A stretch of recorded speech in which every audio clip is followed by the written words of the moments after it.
Assalamualaikum warahmatullahi wabarakatuh. Perkenalkan, nama saya Dewi Nerinda Safitri. Saya dari program S1 Manajemen Marketing 2018. Di sini saya akan mempresentasikan tentang proposal saya yang berjudul memprediksi niat beli konsumen untuk memakai skincare merek lokal.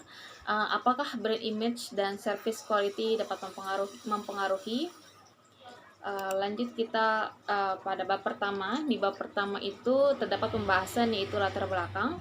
Ada pertanyaan peneliti, rumusan tujuan dari penelitian tersebut, manfaat dari penelitian, dan kebaruan dalam penelitian. Yang pertama saya akan membahas tentang latar belakang. Pesatnya perkembangan zaman membuat kebutuhan manusia semakin meningkat, khususnya pada kebutuhan pribadi ya, kebutuhan baik dalam merawat diri dan secara penampilan dan lain-lain. Nah, kebutuhan ini sangat utama dan terutama berkembangnya dunia kecantikan. Menurut Tekno Business Media, bahwa pertumbuhan skincare Indonesia mengalami peningkatan setiap tahunnya, dan di mana peningkatan ini terjadi pada bidang skincare. Lalu, dengan pesatnya pertumbuhan pasar, skincare menjadikan peluang bisnis untuk meramaikan pangsa pasar. Dengan pertumbuhan ini, hadirlah produk skincare yaitu MS Glow, produk yang saat ini sedang diminati dan digandrungi oleh khalayak banyak.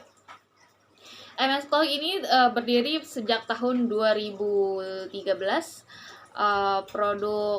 Produk ini adalah produk yang menyediakan berbagai macam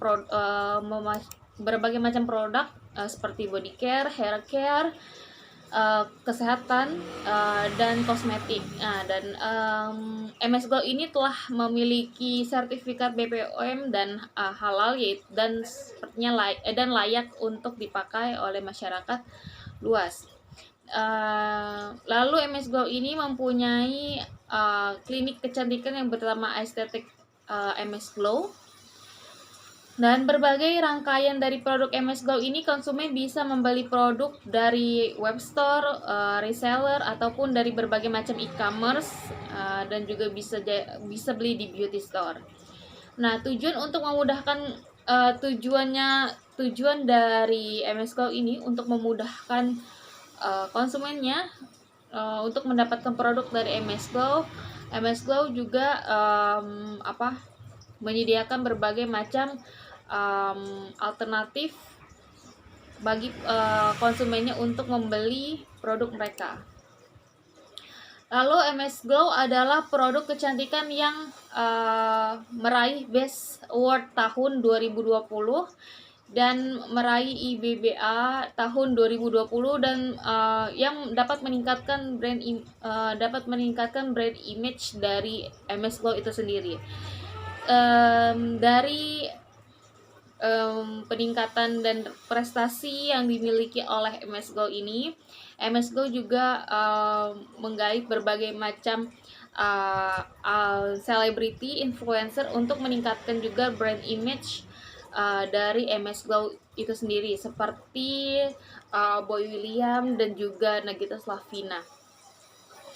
Untuk tak hanya itu, MS Glow juga menggait artis luar negeri, yaitu aktor dari Korea yang bernama Cha Eun-woo yang menjadi brand ambassador dari MS Glow itu sendiri. Nah, berdasarkan IBBA, brand awareness, dan berbagai macam brand ambassador dari MS Glow ini dapat meningkatkan brand image dari MS Glow dan menimbulkan minat beli masyarakat yang sangat banyak. Menurut Wardana 2015. Menurut kompas.co.id, ini adalah tingkat grafik penjualan skincare brand lokal, di mana dalam data dashboard tersebut membuktikan angka yang tertinggi penjualan 10 kategori brand lokal yang terlist di e-commerce adalah produk dari MS Glow itu sendiri.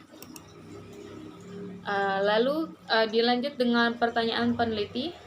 Berdasarkan permasalahan pada latar belakang dijelaskan, maka dapat dirumuskan permasalahan dalam penelitian antara lain, apakah customer satisfaction dapat mempengaruhi purchase intention, dan apakah brand image dapat mempengaruhi purchase intention, dan apakah service quality dapat mempengaruhi purchase intention, dan apakah service quality berpengaruh terhadap customer satisfaction, dan apakah brand image dapat mempengaruhi purchase intention melalui dengan dimediasi oleh customer satisfaction, dan apakah service quality mempengaruhi purchase intention melalui mediasi dengan customer satisfaction. Adapun tujuan dari penelitian ini adalah satu, untuk menguji pengaruh signifikan dari customer satisfaction terhadap purchase intention. Kedua, untuk menguji pengaruh signifikan dari brand image terhadap purchase intention. Yang ketiga, untuk menguji pengaruh signifikan dari service quality terhadap purchase intention. Yang keempat, untuk menguji pengaruh signifikan dari brand image terhadap customer satisfaction. Yang kelima, untuk menguji pengaruh signifikan antara service quality terhadap customer satisfaction. Dan yang keenam, untuk menguji apakah brand image mempengaruhi purchase intention dengan dimediasi oleh customer satisfaction. Dan yang terakhir, untuk menguji service quality apakah mempengaruhi purchase intention dengan dimediasi oleh customer satisfaction. Lalu adapun manfaat dari penelitian ini adalah: satu, manfaat akademis diharapkan dapat memberi pandangan dan informasi dan pengetahuan serta menjadi bahan referensi bagi mahasiswa berikutnya. Dan manfaat praktis adalah dapat dijadikan sebagai sarana praktik MS Glow, sehingga MS Glow di wilayah Jabodetabek dapat selalu bersaing dan memiliki kualitas yang terpercaya apabila dibandingkan dengan produk pesaing. Dan yang terakhir adalah manfaat dari perusahaan, di mana manfaatnya ini dapat memberikan informasi kepada perusahaan MS Glow untuk mengetahui bagaimana pengaruh brand image, service quality terhadap customer satisfaction dan purchase intention pada konsumen yang memakai produk dari MS Glow. Hasil penelitian ini juga diharapkan untuk menjadi bahan evaluasi dari perusahaan MS Glow untuk meningkatkan kualitas layanan mereka dalam melayani melayani konsumen dari MS Glow. Adapun kebaruan dari penelitian ini adalah penelitian yang berasal dari Maharani, Shiva, dan Suhanto, yaitu dengan judul penelitian pengaruh citra merek, kualitas produk, dan persepsi harga, promosi, dan label halal terhadap kepuasan pelanggan MS Glow pada rentang usia 18 sampai 25 tahun di Kota Malang. Dan adapun dari sumber dari Rohani, Hufron, dan Rizal dengan judul penelitian pengaruh media sosial dan celebrity endorser terhadap minat beli ulang dengan brand trust sebagai variabel intervening, studi kasus pada pelanggan MS Glow Aesthetic Clinic Malang.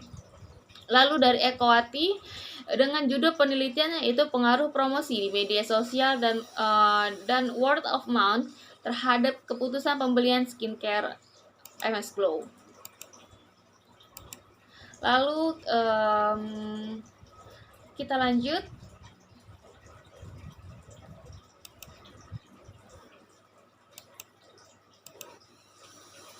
Di bab kedua ini kita akan membahas pada bab kedua, di mana bab kedua ini terdapat latar belakang teori, hasil penelitian yang relevan, dan kerangka teori dari hipotesis. Satu, yaitu kita mulai dari latar belakang. Berdasarkan variabel yang diangkat oleh peneliti, variabel independen yaitu brand image atau citra merek, dan service quality atau kualitas layanan. Variabel dependent yaitu purchase intention, dan variabel intervening yaitu customer satisfaction atau kepuasan pelanggan. Berikut ini adalah teori yang digunakan oleh peneliti, dan penelitian ini adalah sebagai berikut. Kita mulai dari purchase intention, di mana peneliti di mana peneliti menggunakan teori dari menurut Junaidi dalam Laksmi dan Wardana tahun 2015, di mana niat beli merupakan sikap yang dimiliki oleh konsumen terhadap penelitian produk itu sendiri yang terdiri atas kepercayaan konsumen terhadap produk dan evaluasi merek pada produk, sehingga dari kedua tahap tersebut dapat menimbulkan niat untuk membeli kembali. Dan menurut Torik et al. 2013 menjelaskan bahwa niat beli adalah niat yang dimiliki oleh konsumen untuk membeli produk tersebut kapanpun dan diawali oleh proses mencari dan mengumpulkan informasi mengenai merek dari produk tersebut dan melakukan evaluasi atribut yang ada pada merek tersebut dan apakah merek produk tersebut sesuai dengan ekspektasi konsumen terhadap merek produk yang cenderung memiliki banyak kelebihan atau positif seperti citra merek produk, loyalitas, kualitas pada produk, atribut yang terdapat merek produk dan keterlibatan dalam produk tersebut.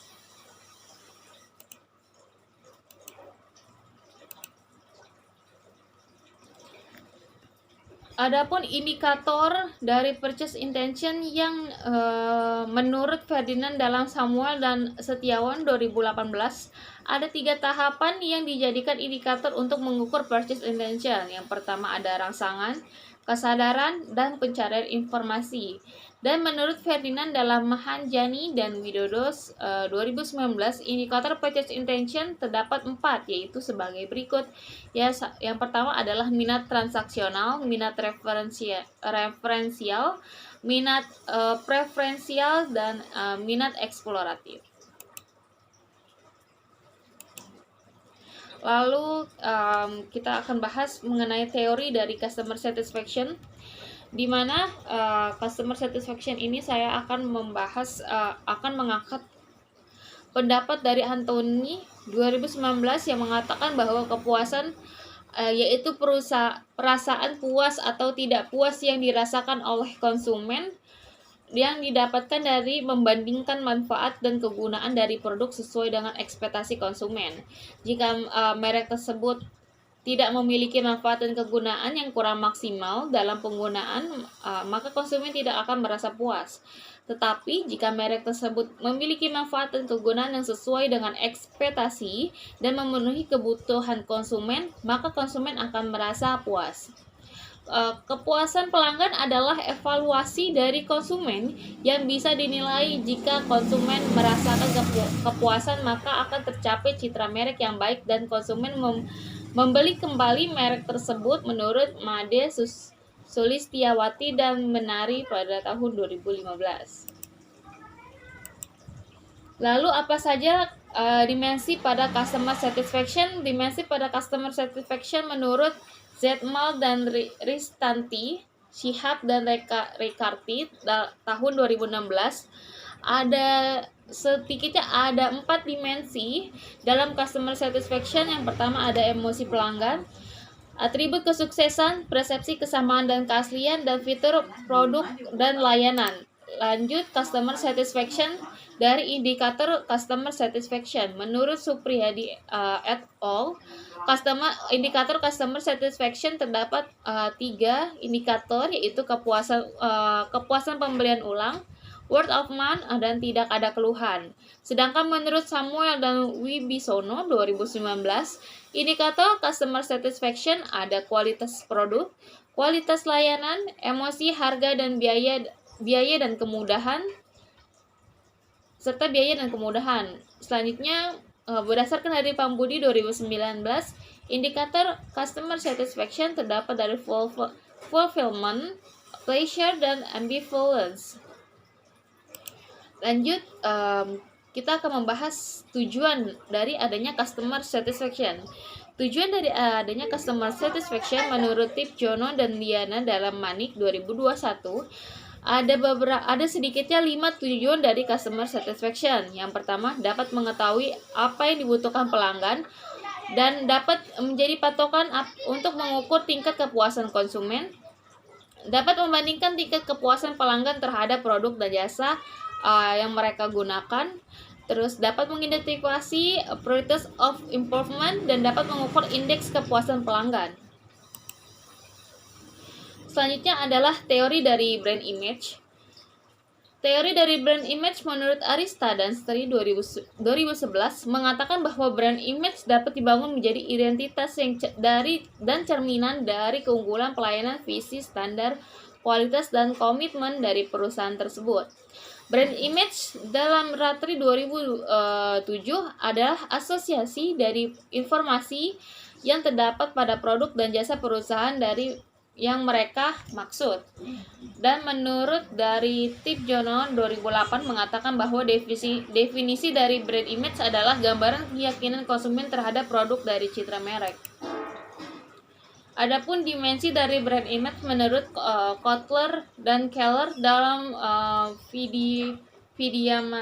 Vidyamanta 2022 ada 3, yaitu merek mudah diingat, merek mudah dikenal, dan reputasi merek yang baik.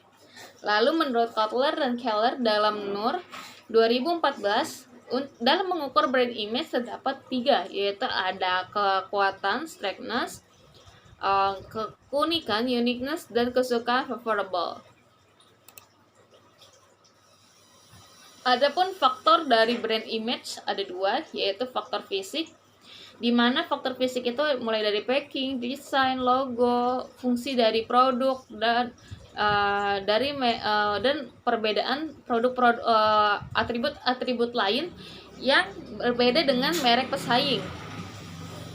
Yang selanjutnya adalah faktor psikologis, yaitu faktor emosi dari konsumen untuk mempercayai produk tersebut. Lalu selanjutnya ada indikator dari brand image.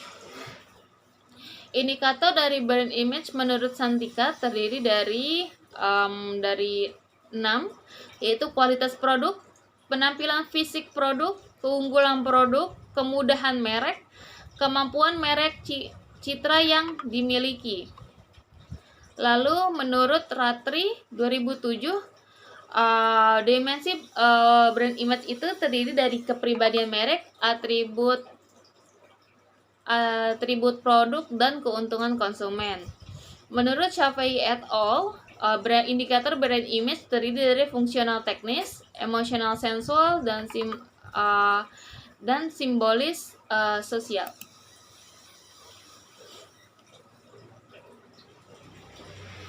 Lanjut, kita akan membahas dari hasil penelitian yang relevan, di mana hasil penelitian yang relevan itu saya akan membahas dari brand image dan customer satisfaction.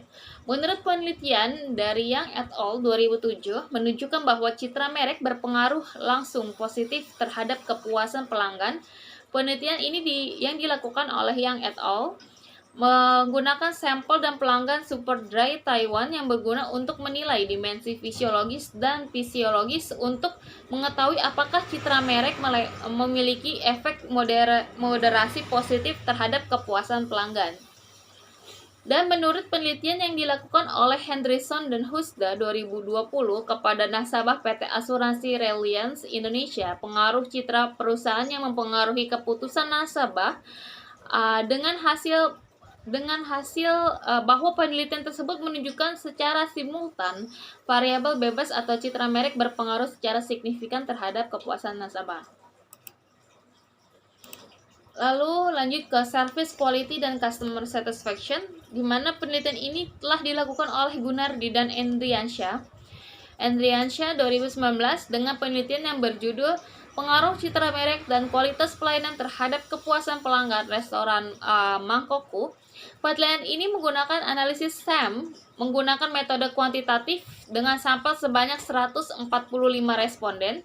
Hasil penelitian ini disimpulkan bahwa kualitas layanan berpengaruh secara signifikan terhadap kepuasan pelanggan dan peningkatan kualitas pelayanan pada restoran Mangkokku. Selanjutnya yaitu brand image dan purchase intention, di mana Sultani, Evidani, dan Jadaggi 2016 telah meneliti menguji bagaimana pengaruh citra merek terhadap niat beli toko rantai ETK. Dengan pada penelitian ini menunjukkan bahwa citra merek berpengaruh signifikan dan positif terhadap niat beli private brand. Sedangkan Hu Ye dan He Xiao 2011 pada penelitian ini menggunakan literal untuk menguji hipotesis pada hubungan variabel. Hasil dari penelitian ini adalah bahwa citra toko sangat berpengaruh positif terhadap niat beli private label brand, dan risiko yang dirasakan oleh private brand memiliki efek hubungan antara kualitas layanan niat beli pada private label brand.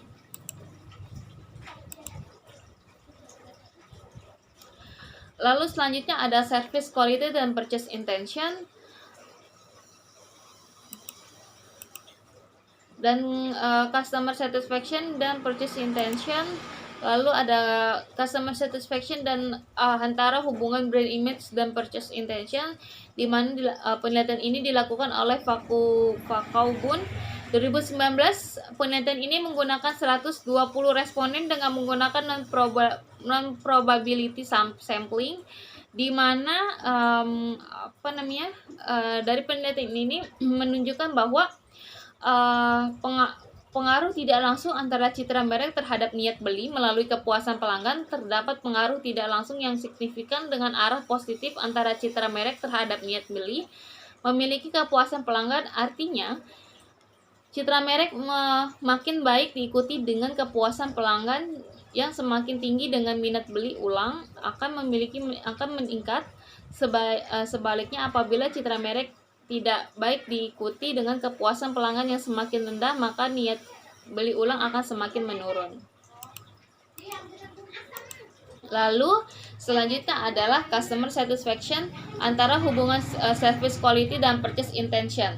Berdasarkan penelitian yang dilakukan oleh Andra Miranti 2017 membuktikan adanya pengaruh yang signifikan dan positif antara kualitas pelayanan melalui kepuasan pelanggan pengguna Neo Atlas taksi di Semarang terhadap niat pelanggan, di mana penelitian ini menggunakan 100 responden. Lalu selanjutnya adalah kerangka teori dan hipotesis, di mana kerangka teorinya adalah sebagai berikut di sini. Dan hipotesisnya yang pertama yaitu H1, di mana customer satisfaction mempengaruhi purchase intention secara positif dan signifikan. Brand image mempengaruhi purchase intention secara positif dan signifikan. Customer quality mempengaruhi purchase intention secara positif dan signifikan. Brand image mempengaruhi customer satisfaction secara positif dan signifikan. H5, service quality mempengaruhi customer satisfaction secara positif dan signifikan. H6, brand image mempengaruhi purchase intention dan dimediasi oleh customer satisfaction. H7, customer satisfaction mempengaruhi purchase intention dengan dimediasi oleh customer satisfaction.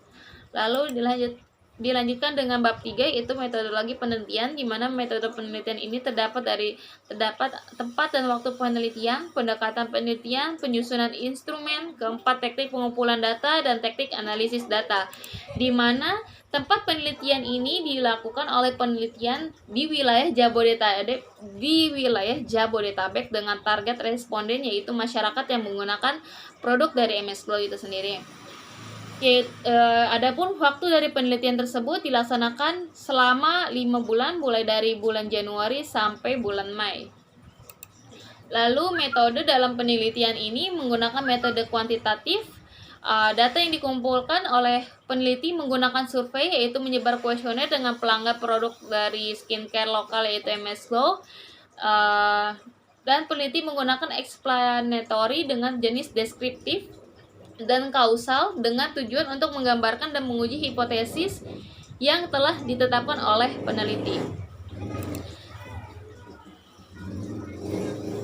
Lalu selanjutnya ada populasi, di mana populasi yang digunakan pada penelitian ini adalah kaum wanita yang kaum wanita dan pria yang menggunakan skincare dari MS Glow, baik yang baru menggunakan MS Glow ataupun yang sudah lama menggunakan produk MS Glow, dan ataupun yang belum menggunakan produk MS Glow tapi mengetahui produk tersebut.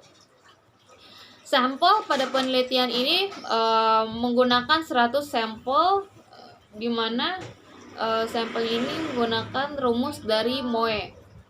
Selanjutnya yaitu adapun kriteria dari penelitian tersebut yaitu satu, masyarakat yang berada di Jabodetabek.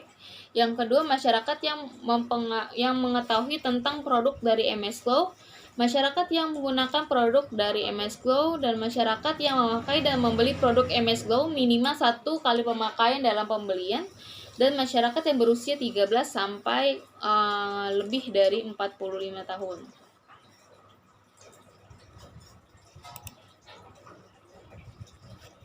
Adapun teknik pengumpulan data, pada penelitian ini terdapat 2 pengumpulan data, yaitu data primer dan data sekunder, di mana data primer dalam penelitian ini adalah mengumpulkan kuesioner yang diberikan kepada masyarakat yang berada di Jabodetabek dan menggunakan MS Glow. Yang kedua adalah data sekunder, di mana dalam data penelitian ini berasal dari jurnal yang berkaitan dengan masalah yang akan diteliti dan beberapa situs yang digunakan dari media referensi teori dari jurnal ataupun artikel dari buku. Adapun teknik analisis data yang digunakan oleh peneliti dalam penelitian ini adalah menggunakan aplikasi Smart PLS versi 3.0. PLS merupakan model persamaan structural equation dan modeling atau SEM. Adapun teknik dari analisis SEM ini, yang pertama ada uji statistik deskriptif, di mana uji statistik deskriptif ini merupakan statistik yang berfungsi untuk mendeskripsikan dan menggambarkan terhadap objek yang akan diteliti melalui sampel atau populasi, tanpa membuat analisis dan kesimpulan yang berlaku di umum. Yang kedua ada uji model pengukuran atau outer model, di mana uji model pengukuran atau outer model adalah model yang menunjukkan bagaimana setiap blok dan indikator berhubungan dengan variabel dan latennya. Model dengan pengukuran ini dievaluasi melalui analisis faktor konfirmatori, yaitu dengan menggunakan pendekatan MTMM dengan pengujian validity convergent dan diskriminan, sedangkan uji reliabilitas dilakukan dengan 2 cara, yaitu Cambridge Alpha dan composite liability, di mana convergent validity adalah pengukuran dengan model indikator refleksif yang dilihat dari kolerasi antara tim skor, yaitu jika berkolerasi antara 0,7 dengan konstruk yang akan diukur dan diriset tahap pengembangan skala loading, yaitu 0,50 sampai 0,60 masih dapat diterima.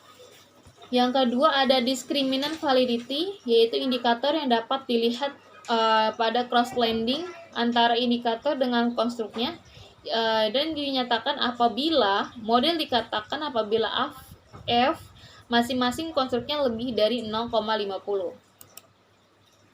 Selanjutnya yaitu adalah reliability. Reliability ini dilakukan untuk menguji suatu konstruk yang dilakukan untuk membuktikan konsistensi, keakuratan, dan ketepatan instrumen dalam mengukur konstruknya. Nah, dalam konstruknya ini dinyatakan reliable jika nilai composite reliability dan Cambridge alpha di atas 0,70. Sedangkan uji model konstruktural dan inel model adalah model yang menunjukkan hubungan estimasi antara variabel laten dan konstruk berdasarkan substansive teori. Lalu ada R-square, di mana R-square ini dinilai dari 0,75, 0,50, dan 0,25 dan dapat disimpulkan bahwa model itu kuat, moderat, dan lemah. Lalu selanjutnya ada F-square, di mana F-square ini memiliki nilai 0,20, 0,50, dan 0,35 yang dapat disimpulkan bahwa variabel tersebut laten, yaitu lemah, medium, atau besar. Lalu selanjutnya yaitu ada estimate for page convenience, di mana nilai parameternya T ini dilihat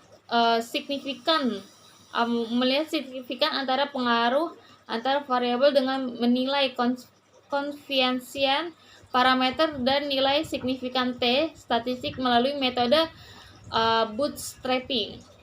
Lalu yang terakhir ada uji hipotesis, di mana uji ini ada uji langsung, pengaruh langsung, dan pengaruh tidak langsung. Di mana pengaruh langsung ini jika dilihat dari signifikan F dan T ini sebesar 5%. Adapun kriteria H0 ditolak apabila HA diterima jika signifikan F lebih kurang dari 0,50. H0 diterima, HA ditolak jika signifikan F lebih dari 0,50, H0 ditolak dan HA diterima jika signifikan T kurang dari 0,50, dan H0 diterima, HA ditolak jika signifikan T lebih dari 0,50. Selanjutnya adalah pengaruh tidak langsung, di mana juga sama, T-table dan T-value itu lebih kecil daripada tingkatan signifikan. Yang digunakan adalah 5% dengan kriteria H0 ditolak jika p-value kurang dari 0,50, H0 diterima jika p-value lebih dari 0,50, dan H0 ditolak jika T statistik lebih besar daripada T-table, dan H0 diterima jika T statistik kurang dari T-table. Sekian presentasi video dari saya mengenai seminar proposal yang saya sampaikan. Kurang lebihnya saya mohon maaf. Wabillahi taufiq wal hidayah. Wassalamualaikum warahmatullahi wabarakatuh.